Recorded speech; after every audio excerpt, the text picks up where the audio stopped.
And welcome. Today, Lauren, Christine, and I are going to be talking about sun transits 32 and 50. So we're going to explore around and see what we can learn and what we can play with over the next two periods of 5.5 days. So I guess we'd learn a little bit about sun transit 32 first.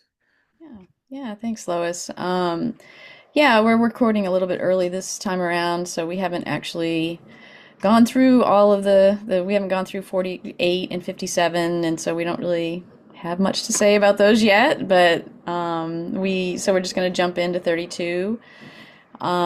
Which is, again, it's still in this spleen in our human design system. All of these gates in this section, this Libra energy, are splenic gates, and 32 continues that tradition. It's a tribal gate, and it's called continuity, or also known in the I Ching as duration.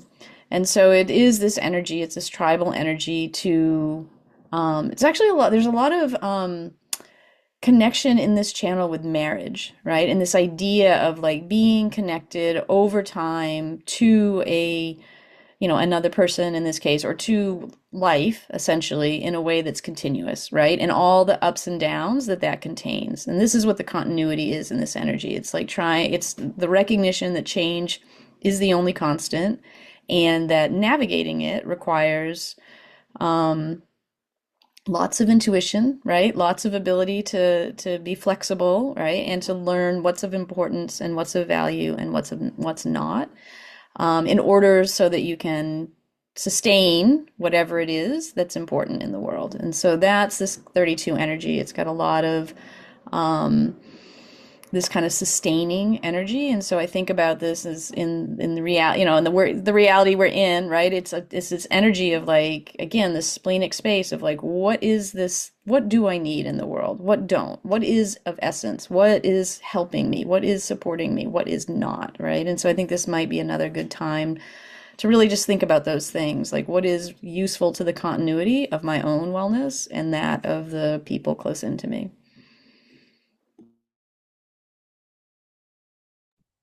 I also got a sense of the continuity being sort of throughout time, like all through the generations, and the continuity of life as we go along and as we sort of build on what came before us. And because initially I was looking at the city and this idea of veneration, and that's something that we don't think about in our society, venerating, say, like if you look at Eastern societies, veneration of the elders and things like that's a common thing. And so it was an interesting thing to sit with. What does veneration mean here? And I had this image of, like with wine vines, and where they graft this new stems onto the vine. And so everything's building on what's been there. And then I thought about a package of sourdough starter I just ordered that's a 130-year-old starter. And I thought, isn't that cool? I always love a baking reference, Lois. Thank you. It's interesting you mentioned marriage, Christine. I was thinking of this in this sense of commitment. And there's a German astrologer I follow, and his name is Alexander von Schifflin. And he talks about marriage in astrology, but in wisdom systems is also our marriage to our career or what we're committed to in life. And I think amongst the three of us, we each have something that we pursued over a long period of time that we're married to. And it would be interesting to me, whatever that thing is for folks, does it really rise up during this time for you?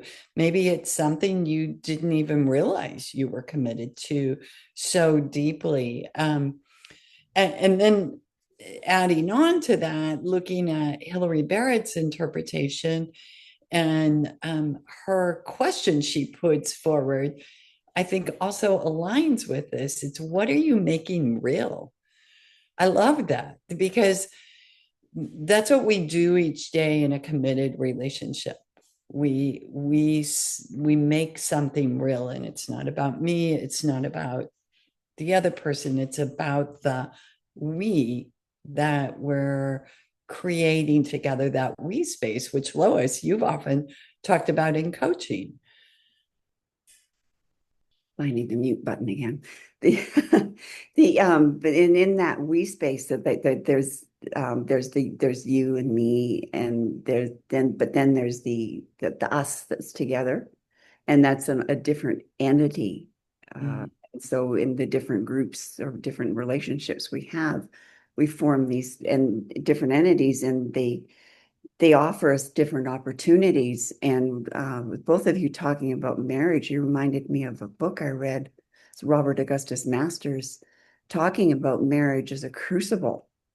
And I was thinking that, like you said, Lauren, is that it doesn't have to be a marriage like in our standard sense. It could be what you feel married to, but it's a place to start to learn about ourselves and to grow.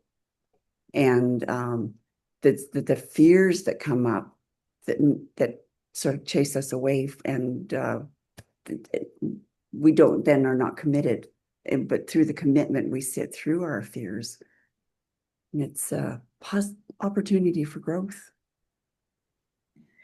Yeah, I think both of what you say is really interesting because I think about the spleen as this is the oldest part in our body graph, right? This is the piece of us that is the most tied to our own survival on the planet and is the most tied to the biology of other beings on the planet, right? Lots of these gates, lots of these areas we share with other beings. And so there is this continuity of survival, of being part of the world, right? And also this idea of marriage or whatever we're married to, like that bringing in the bridge from the veneration of the past, from the survival of from the ways of the past, right? From the continuity, bringing that continuity forward, right? And through we think about how we've used marriage, actual like marriage between people over time, right? That's been very much a connecting continuity thing, now often at the expense of individuals, happiness. But there is a real part that it is played, right, in preserving tradition and bringing people together who might otherwise be, warring with one another. And so I don't know, I just think it's really interesting that all of these things come out of this splenic space of like how do we get along in the world? How do and in every sense of that word, really, not just how do we be nice to one another, but how do we actually survive, right? So I do think there's a lot of that energy here. And I do think, especially in this day right now, this is going to be pushing on all of us a bit to try to figure out like what things that we've been doing, what traditions, how have we been going about this life? Because quite frankly, the time we live in right now is the most discontinuous time ever on in human history, right? We live less like humans have ever lived on the planet in the last few hundred years than ever. And I think that we're kind of starting to recognize this experiment is actually so discontinuous from, what the planet needs from us and what we need from the planet that we're really being pushed to examine, have we broken this continuity so deeply, right? That we need to really step back and try something else.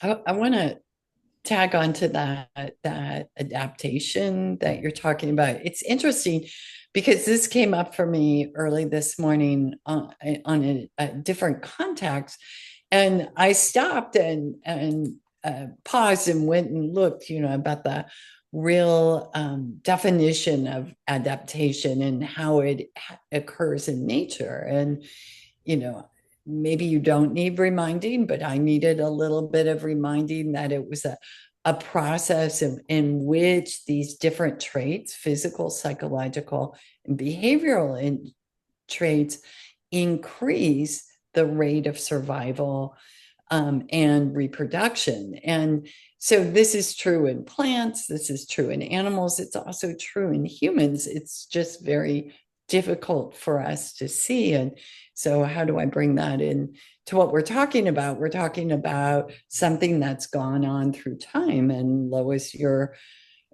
image of the grapevine and the grafting, I think that should, it's adapting.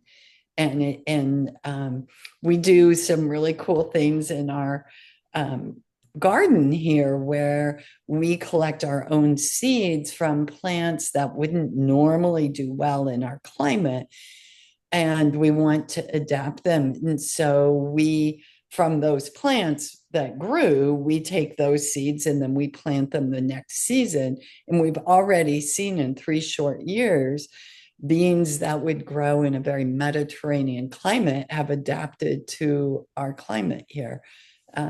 I'll stop so I won't keep going on about growing in plants. Just as listening to both of you, I had these thoughts about like with this growing and adaptation and how removed we are like from nature. And so much of that has been, like Richard Rudd talks about, the transference of this fear onto money in our society, and almost that being able to buy our way away from the issues. And so to create security through the creation of wealth and gathering of stuff, and how that fear exists in us, and it's a tribal fear. But so much, and one of you made reference to, is that connection to other people and connection to like our lineages, and how really it's the fear of getting left on your own, not being able to fend for yourself, and the having of money puts you in a position where you don't have to worry about other people. You can maybe, go off and build your bunker and survive the apocalypse anyway. But it's shifted people's perspective, and it's so far away from what's natural. There must be a Gemmo for that. Well, yes, there is. So this is an interesting one. So hear me out, because it might not be what you're thinking, but it's black currant. And black currant is an adaptogen, and it is also the one extract known to improve the effectiveness of the other extracts that it goes with.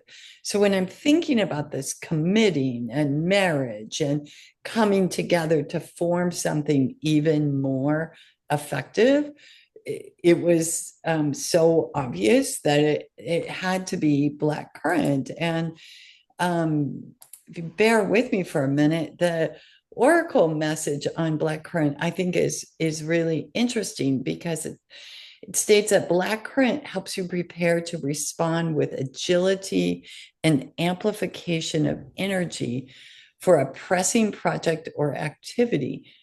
Perhaps you've lost your motivation, focus, or enthusiasm. Black currant will channel your energy and provide the boost needed to bring your work into fruition. And so I think that's what's happening a little bit in this gate. We're channeling that energy into something we have already made a commitment to, or our ancestors made a commitment to.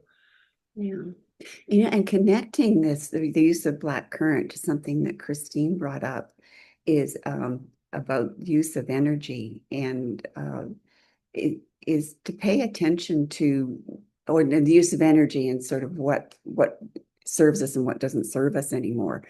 And it's to pay attention to what drains us and what energizes us. And sort of like in connection with using black currant, it would be really interesting to create an awareness of what are the things that are really lifting you up and what's dragging you down, and what do you want to keep doing and what do you want to stop doing or change in some way. Yeah, that's interesting because it dovetails directly into the energy of this channel, right? 32 connects to gate 54 and the root, and so this is an energy between the root and the spleen. So there's this fuel, and it literally is the gate of ambition, a design to be driven, right? So there can be a lot of this pushing energy to try to make things happen in the world, in a way that can be draining. And so I think it's interesting that you made that connection, and that black currant, I know I totally have done enough black currant in my life to feel like, yeah, it's super supportive of that, right? And so just to be aware too, like this is another thing that's going to be showing up in our world. Like the sun is going to be in this gate 32. It's going to be part of this driving energy.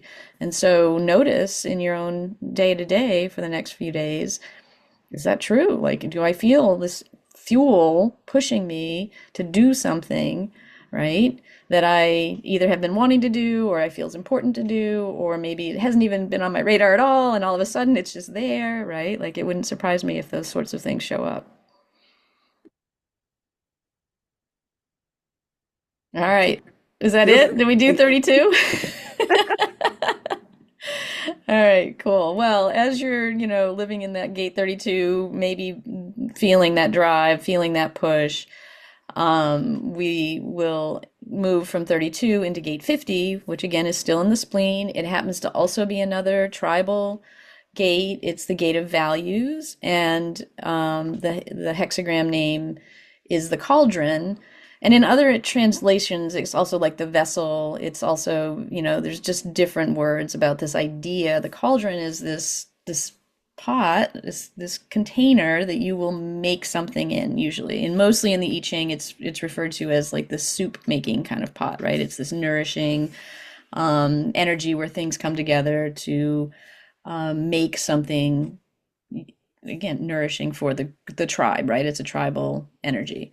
It's also where things are transformed, right? So that's another thing that I think in the human design, it's kind of become the cauldron in that way, because there is sort of this transformative energy of like, how do you take something and, of value and give it more value, essentially, right? That's sort of, it's like the upcycling gate. I kind of think of it that way. But it is a gate of values. It is very much, paying attention to transmitting values for the group, essentially, right? This is associated with caring, it's associated with child rearing. There's a lot of this energy of having children, taking care of them, guiding them into the world in a value laden way. And so, again, in part for this continuity that we just talked about, right? So I see these gates as being quite intertwined in that way. There's a lot of this, how do we preserve the species physically and also in every other way too, that makes life worth living. And again, I go back to where we're at in the world right now. These are huge questions that we are facing in the world, right? And so I would expect that we're all going to feel a lot of this coming to our own lives individually, and for sure anything we look out in the world at, we're going to see. So yeah, there you go. Well, and then the shadow with this one is corruption. And I found that fascinating in the idea of like, so because we see corruption out there, but this is a much deeper perspective on what does it mean to be corrupt. And Richard Rudd connects it with data corruption, like in your computers. And I had this vision of being at guide camp when as a kid and playing that game where everybody sits in a circle and you whisper around the whole circle, and what gets to the end bears no relation to what started. And I thought that was a really simple but kind of accurate way to look at this, because things get misinterpreted and then problems are created. And so sort of watching how that's showing up in our world would be really, really useful.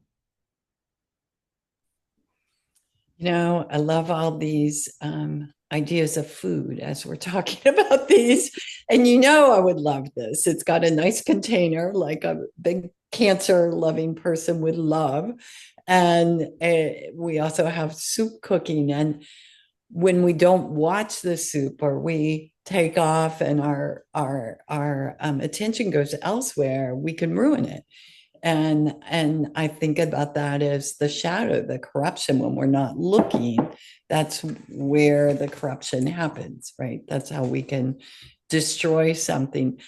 In Hilary Barrett's I Ching interpretation, she's asking the question, What are you beginning? What will you cook?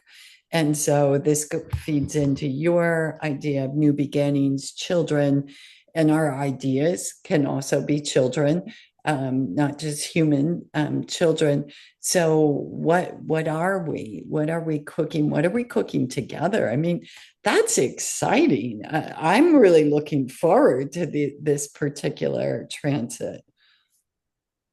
Yeah, I do. I think it is a really, I have this energy in my design and I definitely feel it. Like it is, I think about it, it shows up for me as responsibility, right? Like this is a place where I feel responsible for whatever, for not, and this is a place where I've, you have, we all have to be aware of like, am I actually responsible for that thing, right? Is this actually mine to manage and take care of or not? And I have it hanging in my design. And so I definitely have always had this like taking too much responsibility in some places and then maybe not taking enough in others, right? And so that balance is really keen. And I think will be something that we may all kind of notice in this time. But I also think about this corruption thing that you were talking about, Lois, and I think too about we always look at corruption on the outside, but honestly, there's a lot of corruption internally, right? And a lot of that corruption comes in human design, we would call it conditioning, right? Like we are all carrying a lot of corrupt values, essentially, right? We've been told to value things in order for our survival, right? So it's really tied up with the survival of like, you have to do this in order for you to be safe in the world, right? And those things that we're told, they feel really true, right? Because that seems to be how the world is operating.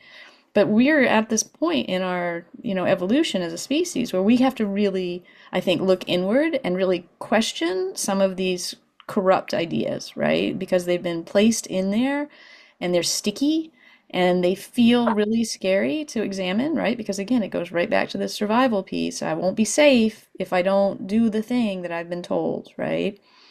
Um, and so I mean, this is something I just feel is something we could maybe push on a little bit, play with a little bit in this time. Like, is that really true, right? Is that really of value, right? And this is the values gate. Like, what really is of value? Um, and I think we're all learning clearly thing we thought money was of value, we were starting to really clear, it's becoming quite obvious, right? You can't eat or drink money. So, it's going to be tricky. And the other thing I'll say about this time, real quick, is that because of where gate 50 is in the planet, in the sun is in gate 50, the Earth will be in gate 3. Pluto is currently in gate 60, which means that gate 60 and gate 3 come together to make the channel of mutation. So during this entire transit, everybody on the planet will have the channel of mutation on in their system as well. And this is a root to sacral energy. It's a very energetic, it can be impulsive, it can be unpredictable, it can even be very melancholic. So also recognize that that is going to be on in the background for all of us as well. And just really notice, like, you might be questioning the corruptions of values in your life, and it might make you feel really lousy, right? Because there's this energy going on. So don't take it too personally. It's Well, interesting. Oh, go sorry. ahead, Lois. Yeah. I was just thinking that as a coach, that's a lot of what I do with people is like looking at the things that they believe that may have worked for them for a long time, but now they've gotten a place in their life where it's not working anymore. And you're right about the discomfort that they're feeling when these things get pointed out, and then that they need to make changes, which are also uncomfortable. But the other thing that struck me as interesting about that is in my this is in my design as well. And then the gene keys is actually my purpose. And so I found that fascinating that my work follows my purpose in this way. It was kind of enlightening.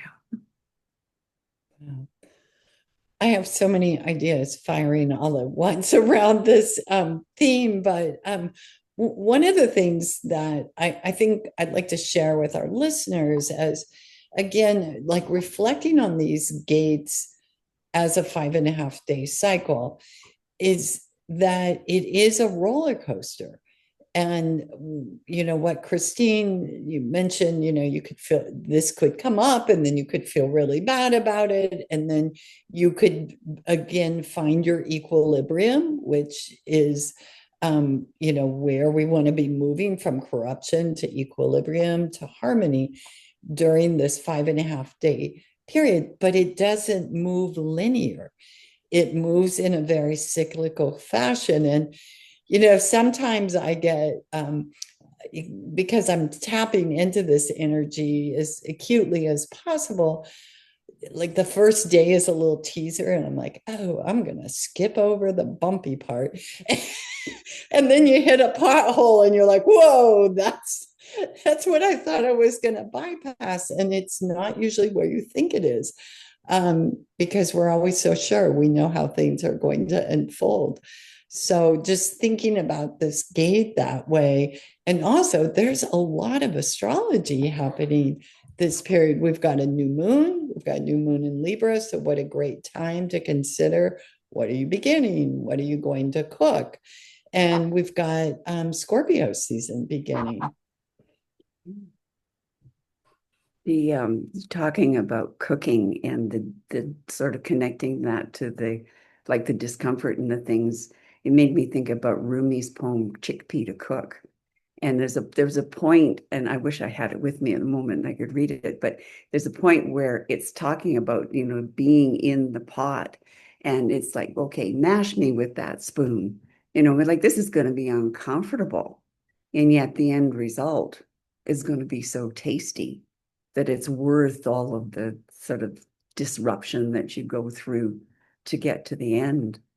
So if you're interested, look that one up. It's quite fun.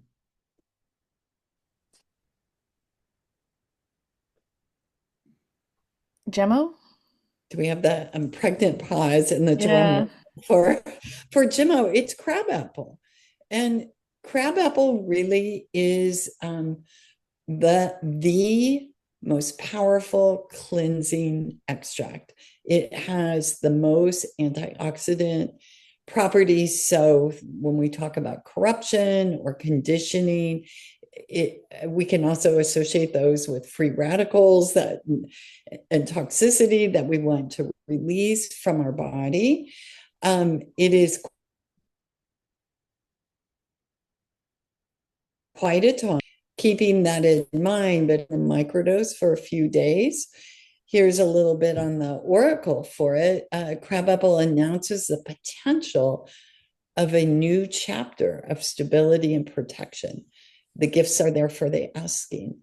Request Crabapple support in areas where you have lacked confidence or direction. It will reveal through your meditations, dreams, or journeys, and work to help you regain the stability needed. And, maybe this is a good point to make here for folks that maybe Gemmos aren't accessible to you for any particular reason. You can journey to these trees and plants. You could invite them into your dreams and ask for those messages. These are just the support for you. And however you take it, if you take it in a Gemmo form or you take it through a meditation of the plant, you're going to receive what's needed. The idea of journeying to it is sort of fascinating, is that there's access to it. Yeah. I was thinking about practicing related to like how we work through the discomfort of this, and so much of that being in relationship, like we were talking about before, is getting to being just honest and being really truly honest with one another, and how uncomfortable that can be.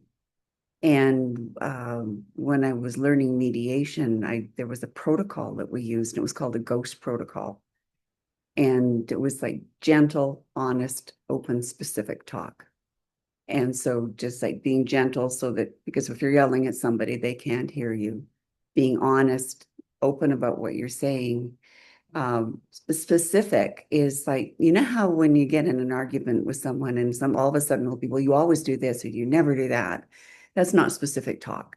It's like getting into the actual, what actually is happening here that's causing the issue?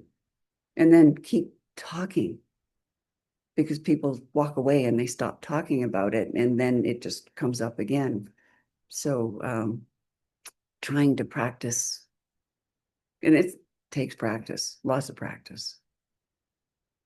Yeah, I like that. It harkens back to that continuity piece too in Gate 32, right? Like, we can't preserve values without this continuity of communication, essentially, right? And that's super important. And honestly, and too, like when Lauren was talking about Crabapple, it made me think about continuity as well, like this idea. I mean, I know we're in values, but they seem really tied to me in a way. Like this is what we're preserving, right? We're preserving our values over time.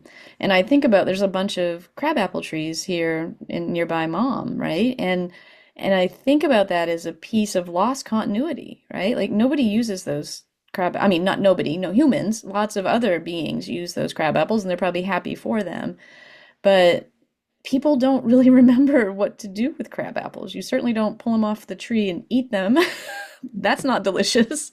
So you have to, know what to make of these, gifts essentially, right? They just show up. They're a super hardy plant. They can live on this island, which doesn't have a lot of great soil, but here they are.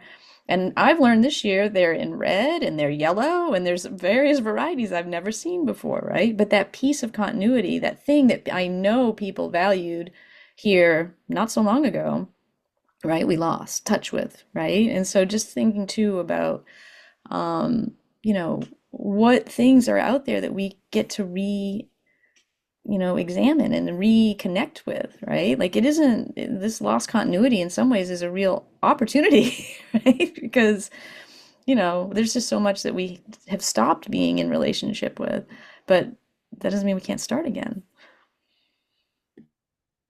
Just made me think about making crabapple jelly with my grandmother. And then the other day walking on them, as because they're all falling on the sidewalks here. The one other thing I was thinking about here is like this path of equilibrium moving towards harmony as the city. And Richard Rudd makes a reference to that the equilibrium can be lost, but harmony is always there. And that it isn't actually something we create, it's something we just sort of step into. And the first time that ever happened to me is when I was learning to do Tai Chi.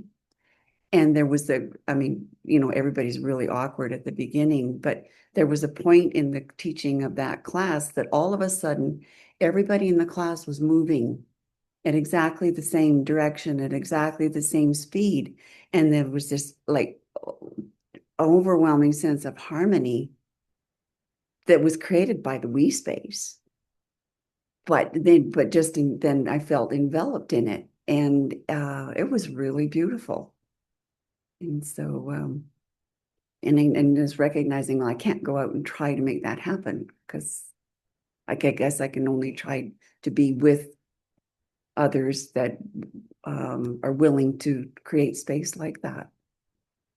Well, yes and no. I mean, I think we can make that happen. What you're talking about is vibration, right? Like we forget that we are vibrational energy beings, right? And we are all vibrating at a particular frequency, Mhm. right? And there's lots of science to show that when you strike a tuning fork and it's vibrating at a certain frequency, it will light up other tuning forks tuned to that frequency in that space, right? Like this is the nature of the energetics.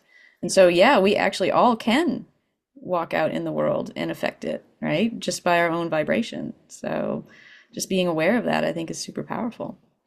I guess that's like co-regulation in polyvagal theory, very much. Yeah. Yeah.